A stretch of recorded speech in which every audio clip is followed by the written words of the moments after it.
Assalamualaikum warahmatullahi wabarakatuh. Apa kabar anak-anakku sekalian? Kelas 5 Tolha bin Ubaidillah, tetap semangat ya dan selalu semangat untuk belajar dan tidak pernah bosan mendengarkan apa yang Ibu sampaikan setiap materinya. Nah, kali ini Ibu akan menjelaskan tema 5F, subtema 2, pembelajaran 3 dan 4. Tujuan pembelajaran ini, yang pertama, siswa dapat mengidentifikasi aktivitas masyarakat dalam upaya pembangunan ekonomi.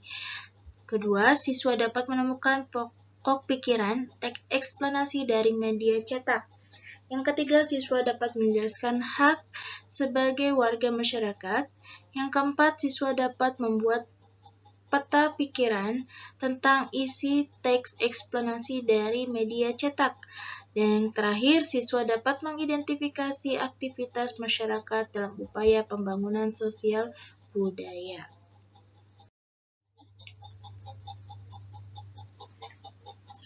Baik anak-anak, bisa kalian buka ya halaman 54 sampai ke halaman 64.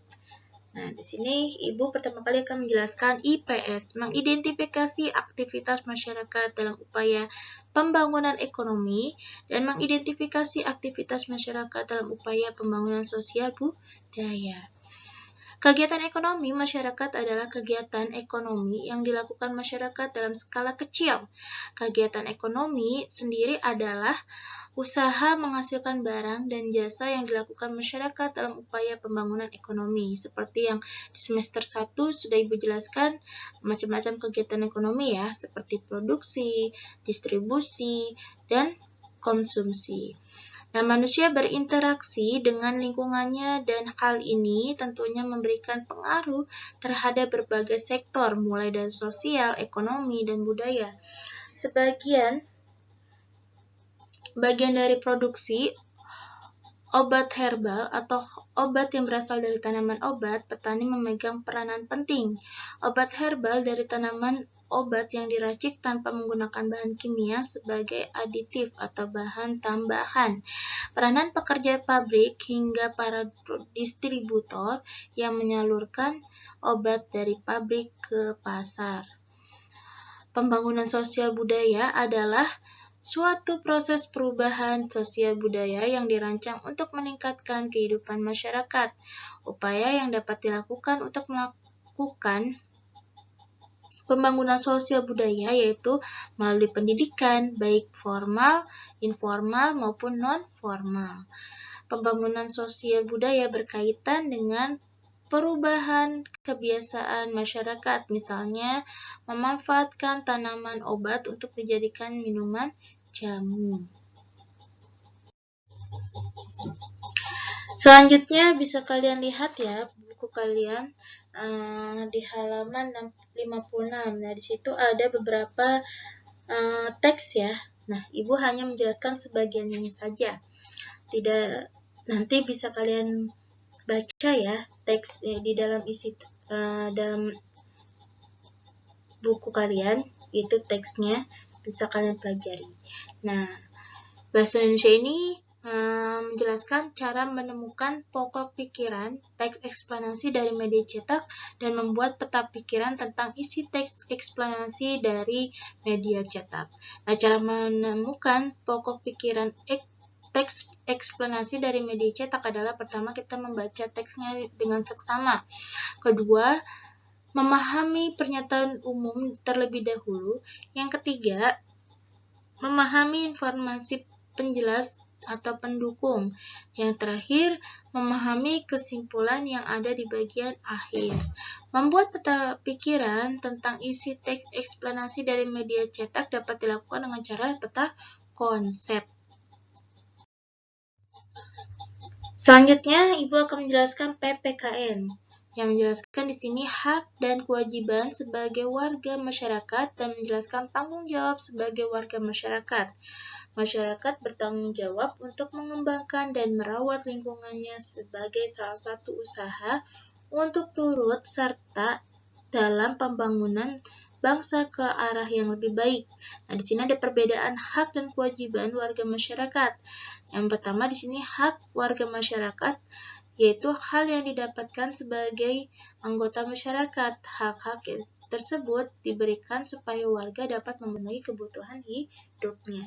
Nah, kemudian ada kewajiban warga masyarakat, sesuatu yang harus dilakukan oleh warga masyarakat. Apabila kita tidak memenuhi kewajiban, kita dapat membuat orang lain tidak memperoleh haknya.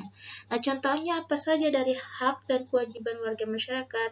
Kalau dari hak, yaitu adalah hak untuk berpendapat di depan orang banyak, terus hak menggunakan fasilitas umum, hak untuk mendapatkan rasa aman di jalan raya, hak untuk menganut agama dan melaksanakan ibadah. Yang kelima, hak untuk memperoleh pendidikan dan hak untuk ikut dalam pemerintahan. Nah, contohnya pada kewajiban adalah menghormati pendapat orang lain, merawat kebersihan dan keindahan fasilitas umum, menaati peraturan lalu lintas, menaati peraturan di lingkungan tempat tinggal, menghormati pemeluk agama dan orang lain yang melaksanakan ibadahnya, dan yang terakhir kita membayar pajak. Sebagai warga masyarakat memiliki hak dan kewajiban, warga masyarakat juga memiliki tanggung jawab. Tanggung jawab artinya sikap menyadari dan siap melaksanakan tugas dan kewajiban yang dimiliki. Tanggung jawab sebagai warga masyarakat adalah kita pertama pahami tugas dan kewajiban kita masing-masing. Kemudian disiplin dalam melaksanakan tugas dan kewajiban masing-masing, tidak mengulur-ngulur waktu dalam melaksanakan tugas dan kewajiban, tidak mencari alasan untuk tidak melakukan tugas dan kewajiban, hormati hak orang lain. Dahulukan kepentingan bersama di atas kepentingan pribadi. Jadi kita tidak boleh egois ya dengan melaksanakan tanggung jawab, tapi kita harus mementingkan kebersamaan. Sebagai warga masyarakat, kita memiliki tanggung jawab sosial. Apa itu tanggung jawab sosial? Tanggung jawab sosial ini yaitu memberikan pertolongan kepada orang yang membutuhkan dengan ikhlas tanpa mengharapkan imbalan. Baik, di sini ada tugas ya anak-anak. Kalian hanya mengerjakan paket tematik kalian di halaman 57, 59, 60, 62, 64, 65, dan 66. Demikian yang bisa Ibu jelaskan kali ini. Apabila kalian kurang paham, bisa ditanyakan. Akhir kata, wabillahi taufiq wal hidayah. Wassalamualaikum warahmatullahi wabarakatuh.